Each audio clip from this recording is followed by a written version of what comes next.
আমি হলো এলাকার বড় মাতব্বর। তা আমি যদি বড় গরু না কিনি তাহলে সামনে বছর মসজিদ কমিটির ওই সভাপতিরা কি আমার থাকবে না? হ্যাঁ মিয়া ভাই। না না, আমি যাবো হারাম জিনিস খাইনি। আর তুমি থাকো, তোমার কথা কয়ে লাভ নাই।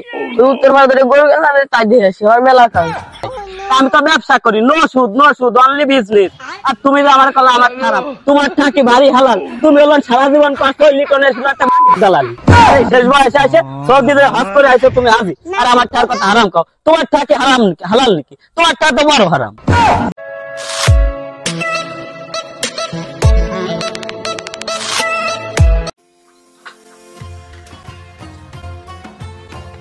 কিরে কি খবর? আর কুরবানি ঈদ তো ঘরের দরজায়।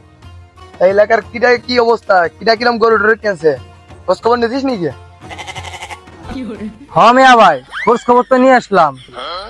মেম্বার কিনছে 1.5 লাখ দিয়ে, সুদে মজনু কিনছে 1,20,000 দিয়ে, আর আদি সাহেব কিনছে 1 লাখ দিয়ে। এই বড় ভাই আমি না তুই? সাথে তোর মাথায় কা?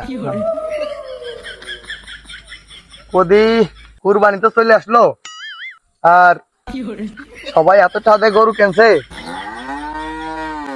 আমি হলো এলাকার মাতব্বর। আমার কথা হলো শেষ কথা। যে কোনো বিশেষ সালিসিতে বসলি তো দিয়েছি, আমার কথার মধ্যে কোনো কথা নাই। আমি যদি এগেছে বড় গরু না কিনি তাহলে আমার কথা কি শেষ কথা থাকবে না?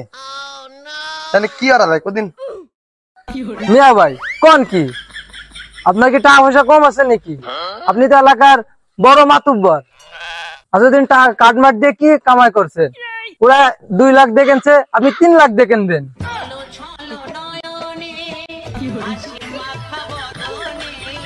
না, তুই কথা তো খারাপ করিস নাই।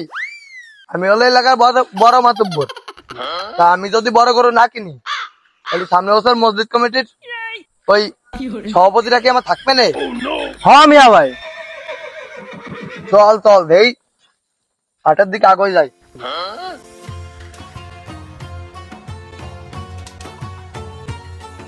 না, এবারে গলা জমলো হবে না।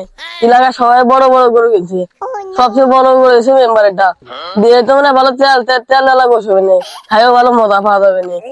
এবার ঈদ তো ভালো হয়ে যাবে না। গরু তো সবাই বড় টাটা কিনছে, যাও কি আর পেটটা ফুলে একটু করে গোশ খাওয়া যাবে না।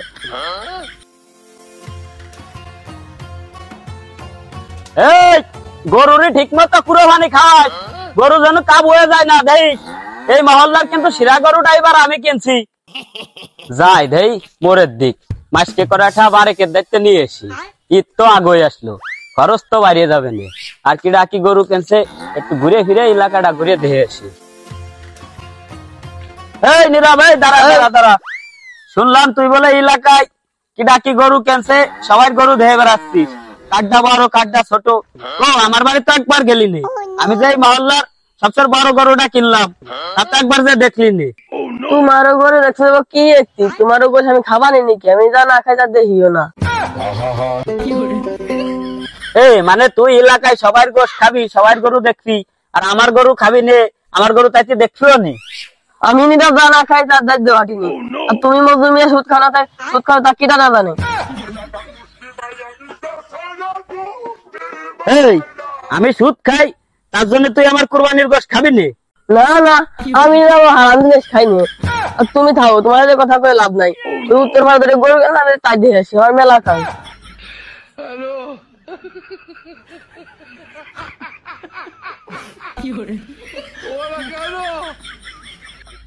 না মানে টুক সিমরাটা কথা টুক করলো কি? আমি সুদ খাই, আমি খাইতে সুদ খাই, আমি করি বিজনেস। মানুষ আমার দায়িত্বে টাকা নেয়, তার সালমের বিয়ে হয় না তার জন্য সে আমার দায়িত্বে টাকা নিয়ে ব্যবসা করে, তার থেকে কিছু লাভ হলে আমারে দেয়। তা আমি সুদ খেলাম কেমনে? আমার তো বড় বড় সুদে রয়েছে এই এলাকায়, আরো আমারে কলো সুদে না। বিষয়টা আমি ভালোভাবে নিতে পারলাম না। ওকে আমার অপমান করলো। কদি ওর মতো আটটুক বাসুর আমারে মুহির ফর কয়ে গেল, তুমি খাও সুদ, তোমার কুরবানির গোশ আমি খাবো না। না, ও তো বেশি বাড়িয়ে গেল।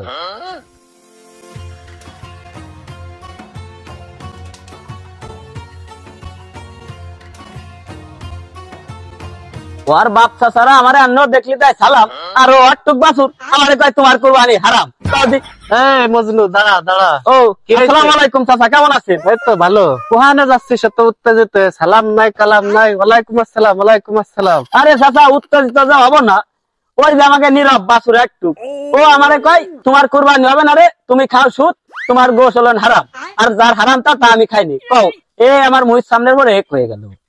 তা উত্তেজিত যে হবো না, তা কি করবো, মাথা তো তাইতে রয়েছে চাচা। হ্যাঁ কথা তো ঠিকই কইছে নীরব, তুই তো সুদই খাস, তোর তো হাতে হারাবে। এই কাকা তুমিও কিন্তু একটা আজরে কথা কলা। আমারটা হারাম মানে আমারটার উপরে কোন হালাল ঠাই এলাকায় আছে? আমি সুদ খাই কেমনে? মানুষের সালমের বিয়ে শাদী হতে পারে না, দোলাই আছে, তাকে কি আমি ডাহি যাই? আমাদের টাকা নেই, মানুষ আমাদের টাকা নিয়ে ব্যবসা করে, এই করে সেই করে, সেই লাভের ঠাইতে আমার কিছু উঠা দেয়। তা আমি তো ব্যবসা করি, নো সুদ অনলি বিজনেস। আর তুমি যে আমার কলা আমার খারাপ, তোমার টাকি ভারী হালাল, তুমি হলেন সারা জীবন কষ্ট লিখনের একটা দালালি। এই শেষ বয়সে আসে সৌদিতে হজ করে আসে তুমি হাজি, আর আমার টার কথা হারাম খাও। তোমার টাকি হারাম হালাল নাকি? তোমার টা তো বড় হারাম। না মানে ইজ্জতটা থাকলো না রে বাপু।